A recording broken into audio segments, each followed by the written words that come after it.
கன்னிராசி என்பது ஒரு மனுஷனுக்கு பல விஷயங்களை கற்றுக் கொடுக்கக்கூடிய ராசி. மற்ற ராசிகளுக்கு உதாரணமாக இருக்கக்கூடிய ஒரு ராசி. கன்னிராசி கஷ்ட காலங்களில், போராட்டமான காலங்களில் எப்படி ஒரு மனுஷன் வாழணும் அப்படிங்கிற பாடத்தை அத்துணை பேருக்கும் சொல்லக்கூடிய ஒரு ராசி. நிதானத்திற்கு பெயர் போன ராசி. புத்தி கூர்மை, ஸ்மார்ட் அப்படின்னு சொல்லுவாங்க. அகடமிக்கலா ஸ்மார்ட் இல்லை, புத்தி உலக ஞானம் அதில் ஸ்மார்ட்டாக இருக்கக்கூடிய ஒரு ராசி. இந்த கன்னிராசிக்காரர்களுக்கும் கடந்த சில ஆண்டுகளாக பெரிய கஷ்டங்கள், துன்பங்கள், சவால்கள் என்பது நடந்து கொண்டே இருக்கு. சைலண்டா நடக்குது. இவங்க புலம்புறதோ கத்துறதோ இல்லை. என்ன நடக்குது கன்னிராசினியர்களுக்கு அப்படின்னு பார்த்தீங்கன்னா, பெரிய பிரச்சனைகள் ரொம்ப சாதாரணமாக இவங்களை நெருங்கி வருது. சத்தமே இல்லாமல் வருது. ஒரு பெரிய அது இது தண்டோரா, பெரிய ஒரு இது போராட்டம்லாம் இல்லாமல் பெரிய பிரச்சனைகள் சிறிய வடிவத்தில் ஊசி நுழைக்கிற மாதிரி வருது. அதில் கொஞ்சம் தவறுனாலும் காலி, டோட்டலாக லைஃபே போயிடும். ஆனாலும் அதை ரொம்ப சத்தம் இல்லாமல் மெதுவாக இவங்களை நெருங்கி வருது. தற்சமயம் கண்டக சனி 7ஆம் இடத்தில் இருக்கக்கூடிய சனி ராசியை பார்க்கிறார். 6ஆம் இடத்தில் ராகு மற்றும் பாக்கியஸ்தானத்தில் இருக்கக்கூடிய மற்றும் 10ஆம் இடத்தில் இருக்கக்கூடிய குரு பகவான் 11ஆம் வீட்டிற்கு வரப்போகிறார். 12ஆம் வீட்டில் கேது இருக்கிறார். கன்னிராசியை பொறுத்த வரைக்கும் கடந்த 2.5 ஆண்டுகள் ரொம்ப சிரமமான விஷயங்கள், ரொம்ப கடினமான ஆண்டுகள். லாஸ்ட் 2.5 years கேது ராசியில் இருந்தப்போ ஒரு நிலையான சிந்தனை இருக்க விடவே மாட்டார். இப்போ சிம்மராசிக்காரங்களை கேட்டால் அதை சொல்லுவாங்க. மைண்டு சும்மா ஒரு நிமிஷம் சைலண்டாக இருக்காது, ஓடிட்டே இருக்கும். கேது பண்ணக்கூடிய வேலை தவிர அஷ்டம சனி வேற. இப்போ கன்னிராசி நேயர்கள் கேதுவனுடைய பாதிப்பிலிருந்து வெளில வந்து, அது 2025 வந்துட்டாங்க. மார்ச் 6ஆம் தேதி முதல் கண்டக சனி பாதிப்பில் உள்ள இருக்காங்க. கண்டக சனினா என்ன? சனி ராசியை பார்ப்பது நேரடியாக சமசப்தமமாக பார்த்தால் அது கண்டக சனி ஆகும். கண்டக சனியினுடைய பலன்கள் எப்படி இருக்கும்? கண்டக சனினா முதல்ல தான் மேல் தான் வைத்திருக்கக்கூடிய நம்பிக்கை பாழாகும்.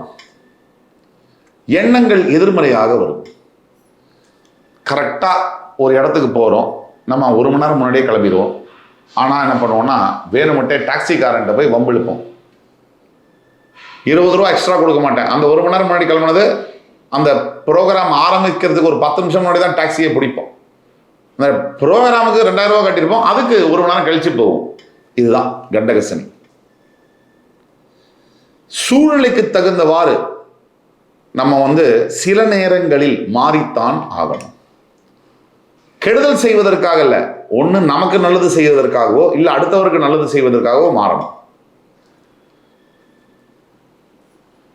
சனி ஒரு ராசியை பார்க்கும்போது அந்த ராசிக்காரங்க ரொம்ப சோம்பேறித்தனமாக மாறிடுவாங்க. இன்னைக்கு வேலை செய்யலாம், நாளைக்கு செஞ்சுக்கலாம், இதில் என்ன பெரிய, இன்னைக்கு ஆஃபீஸ் போகலாம், விடுங்க சார் நாளைக்கு போகலாம் சார், அந்த ஆஃபீஸ் அங்கே தான் சார் இருக்கு அப்படின்னு தோணும் ஒவ்வொரு விஷயத்துலையும். அதுதான் பெரிய பேராபத்து. 2வது, 6ஆம் பாவத்தில் இருக்கக்கூடிய ராகு உங்களுக்கு நன்மையவே செய்வார். ஆனால் கும்பராகுங்கிறதுனால கொஞ்சம் கடனை தீர்ப்பதில் சற்று இடைஞ்சலை, சிரமங்களை ஏற்படுத்துவார். வீட்டுக்கு கடைக்காரன் வீட்டு வாசல் நிற்பான், இல்லை ஃபோனில் போட்டு டார்ச்சர் பண்ணுவான். எல்லார் கடனையும் விட்டுருவான், உங்களை மட்டும் பேரும் மொபைல் நம்பரோட மனப்பாடமாக வச்சுருப்பான். ஏன்னா உங்கள் நேரம் அந்த மாதிரி. இப்போ 10ஆம் வீட்டில் இருக்கக்கூடிய குரு பகவான் 11ஆம் வீட்டுக்கு வரப்போகிறார். 12இல் கேது இருப்பது நல்லது. எப்பவுமே 11ஆம் வீட்டில் குரு இருப்பதுங்கிறது ரொம்ப நல்ல விஷயம். அதுவும் 11ஆம் வீட்டில் உச்சம் பெற போகிற குரு உங்களுடைய 3, 5, 7ஆம் வீடுகளை பார்க்க போகிறார். டெக்னிக்கலி இதெல்லாம் பார்த்தீங்கன்னா கன்னிராசினியர்களுக்கு முதல்ல நடக்க போகிறது தைரியம் வரப்போகுது ஜூன் 2க்கு அப்புறம். அதே மாதிரி உங்களோட குழந்தை பாக்கியம் மற்றும் குழந்தைகள்னால நல்ல பேரு, நல்ல ஆரோக்கியம், பெரிய விஷயங்கள், வாழ்க்கை லட்சியங்கள்னு சொல்லுவோம். இந்த வீடு நான் வாங்கணும், இப்படி ஒரு வீடு, இப்படி ஒரு நிலம் வாங்கணும், இப்படி ஒரு வாகனம் வாங்கணும், இதெல்லாம் நிறைவேறும். ஆனால் 7ல் இருக்கக்கூடிய சனி உங்கள் ராசியை பார்க்கும்போது இதெல்லாம் வாங்கணும், கையில் 20 லட்சம் ரூபா இருக்குது, காரோடைய விலை 10 லட்சம் ரூபா தான், நான் வாங்குவேனா, என்னால் வாங்க முடியுமா அப்படின்னு உங்களுக்கு தோணும். அதுதான் கண்டக சனி. கண்டக சனி எதிர்மறையான எண்ணங்கள் முழு பாவத்துவத்தையும் உங்கள் மீது காண்பிப்பார். உங்கள் புத்தியில ஏற்கனவே நிதானம், அதை மந்தமாக்குவார். ஒரு வேலையை 5 நிமிஷத்துல செய்ய முடியும்னா 2 நிமிஷத்துல செய்யலாம். அது செய்ய முடியும்னா எஃபெக்டிவா. அதை 5 நிமிஷத்துல செய்யற வேலையை 15 நிமிஷத்துல செய்யறது இல்லை 25 நிமிஷம் செய்ய வைக்கிறது தான் கண்டக சனியுடைய வேலை. ஸோ இதெல்லாம் நடந்துட்டு இருக்கு. ஏன் இந்த கஷ்டங்கள் எனக்கு? ரெண்டாவது மேஜர் பார்ட், முதல்ல இன்ட்ரடக்ஷன் பார்த்தோம். ரெண்டாவது மேஜர் பார்ட் என்னன்னா, எனக்கு ஏன் இவ்வளோ கஷ்டம் கன்னிராசிக்கு? சார், உங்களுக்கு புத்தி கூர்மை, புதன் உச்சம் பெறக்கூடிய வீடு, புத்தி கூர்மை இருக்கு, நிதானம் இருக்கு. அதனால தான் கடவுள் உங்களுக்கு கொடுக்குறாரு. வாங்கிக்கோங்க. நல்லது செஞ்சா மட்டும் வாங்கிக்கிறீங்கல்ல. துட்டு, காசு, பணம், மணி, லட்டு, வீடு, வாசல் எல்லாம் கொடுக்கும்போது சந்தோஷம் ஆகி கடவுள் சூப்பர் அப்படின்றீங்க. ஒரே ஒரு பிரச்சனையை கொடுத்தவொடனே கடவுளே கிடையாதுன்றீங்க. ஸோ நம்ம சாப்பாடு தட்டில் எப்படி உப்பு, உவர்ப்பு, புளிப்பு, இனிப்பு, காரம் எல்லாம் சேர்ந்து இருக்கோ அது மாதிரி தான் வாழ்க்கையிலையும் கன்னிராசினியர்களுக்கு சேர்ந்து வரும். அதை குறை சொல்லி பிரயோஜனம் இல்லை. ஏன் இவ்வளோ கஷ்டங்கள்? முக்கியமாக உங்கள்கிட்ட சில பிரச்சனைகள் இருக்கே, அதை பற்றி பேசுவோமா? நான் தைரியமாக பேசுகிறேன். நீங்கள் வியூஸ் பார்க்கணும், நீங்கள் அது பண்ணணும், எனக்கு சப்ஸ்கிரைப் பண்ணணும், அதுக்காகலாம் நான் பேசவே இல்லை. பல நாட்களாக நான் சப்ஸ்கிரைப் பண்ணுங்கன்னு சொன்னது கூட கிடையாது. அதனால் நீங்கள் உங்களுக்குள்ள இருக்கிற பிரச்சனை, உங்களுக்கு நல்லபடியாக லைஃப் மாறினால் அதுவே பெரிய சக்ஸஸ். உங்களுக்குள்ள இருக்கக்கூடிய மேஜர் பிரச்சனைகளில் முதல் பிரச்சனை பிரைவசி இருக்க வேண்டிதான். டூ மச் ஆஃப் பிரைவசி இருந்ததுன்னா அதுவே ஆபத்து. நான் யாருக்கும் எதுவும் சொல்ல மாட்டேன். அப்போ எப்படி உங்களுக்கு பிரச்சனை சால்வ் ஆகும்? யாராவது ஒருத்தரை நம்பணும்ல. ஒன்று புருஷனை நம்பணும், பொண்டாட்டியை நம்பணும், இல்லை யாராவது ஒரு லாயல் ஃப்ரெண்ட் இருக்கணும். யாரையுமே நம்ப மாட்டேன், யார்கிட்டையும் சொல்ல மாட்டேன்னா கம்முன்னு தான் இருக்கணும். பிரச்சனை அப்படியே தான் இருக்கும். அதே மாதிரி ரெண்டாவது பிரச்சனை உங்களுக்கு இருக்கக்கூடியது, அடுத்தடுத்து உடனே நடக்கணும்னு நினைக்கிறீங்க. அது உடனே லைஃப்ல எதுவுமே நடக்காது. அப்படி நடக்கிறது நிலைக்காது. மூன்றாவது பிரச்சனை உங்களுக்கு, யார் உங்களுக்கு ரொம்ப உண்மையாவே நல்லவாங்களோ அவங்கள நீங்க மதிக்க மாட்டேங்கிறீங்க.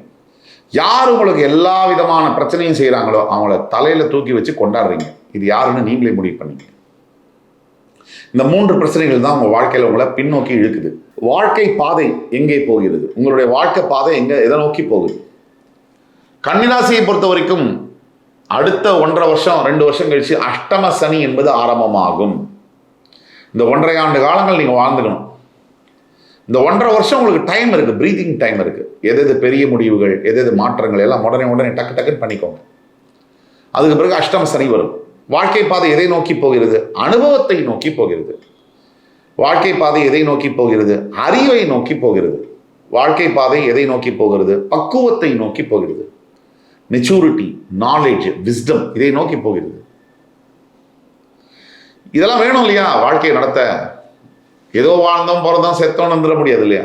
நம்மளும் ஏதாவது சாதிக்கணும்ல. ஒரு 2 மரத்தையாச்சும் நட்டு வச்சுட்டு போகணும்ல, 4 பேர் நிழல கொடுக்கும். ஆக உன்னால் முடியும் தம்பி. அதனால நீங்க நினைச்சா முடியும். அதனால பிரதர்ஸ் அண்ட் சிஸ்டர்ஸ், நீங்க உங்களுடைய முயற்சியை நம்பிக்கையோட தொடர வேண்டும். புதிய முயற்சிகள் எல்லாத்தையும் இப்போ எவ்வளவு சீக்கிரம் முடியுமோ ஸ்டார்ட் பண்ணணும். இது கண்டிப்பா வேணும். என்ன செஞ்சா எனக்கு நல்லது நடக்கும்? எல்லாம் சொல்லிட்டீங்க சாமி. என்ன செஞ்சா எனக்கு நல்லது நடக்கும்? நீங்க முதல்ல செய்ய வேண்டிய காரியங்கள், இன்னைக்கு செய்ய வேண்டிய வேலையை இன்றைக்கே செய்தாக வேண்டும். அது நாளைக்கு போஸ்ட்போன் பண்ணக்கூடாது. 1. 2, உங்களுடைய அப்பா அம்மா இப்ப உயிரோடு இருக்காங்கன்னா அவங்களுக்கு மனசு வருத்தப்படாம அவங்களுக்கு செய்ய வேண்டியதை செய்யணும். 2. 3, உங்க குலதெய்வத்துக்கு நீங்க ஏதாவது வேண்டிட்டு செய்யாம விட்டுட்டீங்கன்னா இதுதான் நேரம், உடனே அதை செய்யணும். 3. 4, எப்பவுமே நிதானமாக செய்யக்கூடிய நீங்க எந்த வேலையுமே இப்ப நிதானமா செய்யக்கூடாது, கொஞ்சம் ஃபாஸ்டா செய்யணும். சனியுடைய காரகத்துவத்தினால மந்தகாரகன் உங்களை கண்டக சனியா பார்க்கறதுனால நீங்க கொஞ்சம் ஃபாஸ்டா ஸ்பீடா செயல்பட வேண்டும். 5, மற்றவங்க மேல அந்த குறை இருக்கு, இந்த குறை இருக்கு, இது நடந்துச்சு, அது நடந்துச்சு, இப்படி பண்ணாங்க, இதை முதல்ல கொஞ்ச நாள் நிறுத்துங்க. இவங்க எல்லாம் ஓயவே மாட்டாங்க. இன்னைக்கு ஒரு கம்பெனியில் ஒர்க் பண்றோம், அங்கே நமக்கு ஒரு எதிரி, அவரோட பேர் பாஸ்கர் அப்படின்னா, வேற கம்பெனி போகிறோம், அங்கே ஒரு எதிரி, அவர் பேர் ரமேஷ். அவ்வளோதான். எதிரிகள் எப்பவுமே இருப்பாங்க. ஏன்னா வாழ்க்கையில் நீங்கள் டெவலப் ஆனால் தான் உங்களுக்கு எதிரி இருப்பாங்க. டெவலப் ஆகிறீங்கன்னு நினச்சி சந்தோஷப்படுங்க, எதிரி இருக்காங்கன்னு நினச்சி வருத்தப்படாதீங்க, பயப்படாதீங்க. கடவுள் என்ன செய்ய போறாரு உங்களுக்கு? நீங்க செய்யறதான் சொல்லிட்டோம். கடவுள் என்ன செய்ய போறாரு அடுத்த 6 மாசம் 1 வருஷத்துக்கு? கண்டிப்பா இந்த ஜூன் 2 குரு பயிற்சிக்கு பிறகு இந்த சனியுடைய தாக்கம் எல்லாம் கம்மியாகும். உங்க லைஃபே ஸ்பீடப் ஆகும். கண்டிப்பா உங்களுக்கு நீங்க இப்போ ஒரு லிஸ்ட் வச்சிருப்பீங்க. நான் சொல்றதுக்கு முன்னாடியே உங்களுக்கே ஒரு லிஸ்ட் வச்சிருப்பீங்க. திங்ஸ் டு டூ, எனக்கு இதெல்லாம் வேணும், என்னுடைய விஷ் லிஸ்ட்னு வச்சிருப்பீங்க. அந்த லிஸ்ட்ல 100க்கு 95% நிறைவேறும். ஏன் சார் அந்த 5% விட்டுட்டீங்கன்னு? அந்த 5% என்னங்கிறது ஜாதகம் பார்த்தா தான் தெரியும். இப்போ நம்ம பேசுறது எல்லாமே 35% பொது பலன்கள். 65% எது ஒர்க் பண்ணணும்னா உங்கள் பிறப்பு ஜாதகம், பர்த் சார்ட் மட்டும் தான் வேலை செய்யும். அதனால் நீங்கள் அதை கவனமாக பார்க்கணும்னா கீழே கொடுக்கல வாட்ஸ்அப் நம்பர் எங்களை தொடர்பு கொண்டு ஆன்லைன்லேயோ நேரடியிலையோ எங்கள்கிட்ட அப்பாயின்மெண்ட் வாங்கி பார்க்கலாம். உங்களுடைய ஜாதகத்தை 1 to 1 நானே ஆன்லைன்லேயோ அல்லது நேரடியிலையோ பார்த்து ப்ரிசைஸாக உங்கள் லைஃப் ப்ரெடிக்ஷன்ஸை சொல்ல முடியும். கடவுள் உங்களுக்கு செய்யறதுக்காக காத்திருக்காரு, நிறைய செய்யறதுக்கு காத்திருக்காரு. உங்கள் லைஃப்பில் உங்களுடைய பர்செப்ஷன் அபவுட் லைஃப், உங்களுடைய பார்வை, வாழ்க்கையை பற்றின உங்களுடைய பார்வை, உங்களுடைய வேலையை பற்றின உங்களுடைய பார்வை, உங்களுடைய உறவுகள் பற்றின உங்களுடைய பார்வை, அத்தனையும் மாற்றுறதுக்காக தான் கடவுள் வரப்போகிறார். கடவுள் சொல்லக்கூடிய தீர்ப்பு உங்களுடைய லைஃப்பில் நீங்கள் பெரிய அளவுக்கு வரப்போறீங்க. அதற்கான ஆயத்த பயிற்சி ரிஹர்சல் தான் இந்த 1.5 வருஷம் பார்ப்பீங்க. அடுத்த 2.5 வருஷம் ஆசிட் டெஸ்ட்டு, அதில் ஜெயிச்சிங்கன்னா அதுக்கு அடுத்தது உங்களுக்கு மிகப்பெரிய பதவிகள் காத்திருக்கு. அடுத்து என்னென்ன முக்கியமான விஷயங்கள் இருக்கோ அதெல்லாம் அந்த 1.5 வருஷத்தில் முடிச்சுக்கோங்க. உங்களுக்கான பரிகாரம், சனிக்கிழமை தோறும் உங்களுடைய முன்னோர்களுக்கு ஏதாவது படையல் வைத்து அவங்கள வேண்டிக் கொள்வது, அல்லது உங்களுடைய வீட்டுக்கு அருகாமையில் இருக்கக்கூடிய கருமாரி அம்மன் தேவாலயங்களில் போய் நீங்கள் சுவாமியை வேண்டிக்கிறது, அபிஷேகம் பண்ணுறது, கல்யாணம் பண்ணிக்க முடியாமல் இருக்கக்கூடிய ஏழை உண்மையான ஜென்யூனான பெண்களுக்கு நீங்கள் கல்யாணத்துக்கு உதவி செய்வது, படிக்க முடியாமல் தவிக்கக்கூடிய 15 வயதுக்கு இருக்கக்கூடிய பெண் குழந்தைகளுக்கு உதவி செய்வது, இதெல்லாம் செஞ்சீங்கனாலே லைஃப்பில் நீங்கள் பார்க்காத, நீங்கள் யோசிக்காத வெற்றிகள் உங்கள் வாசல் தேடி வரும் என்று கூறி என் உயிரினும் மேலான கன்னிராசி அன்பர்களுக்கு வேண்டுகோள் விடுத்து மறுபடியும் உங்கள் எல்லோரையும் சந்திக்கும் வரை உங்களிடமிருந்து விடைபெறுவது உங்கள் சுபாஷ் பாலகிருஷ்ணன். நன்றி, வணக்கம், வாழ்க வளமுடன்.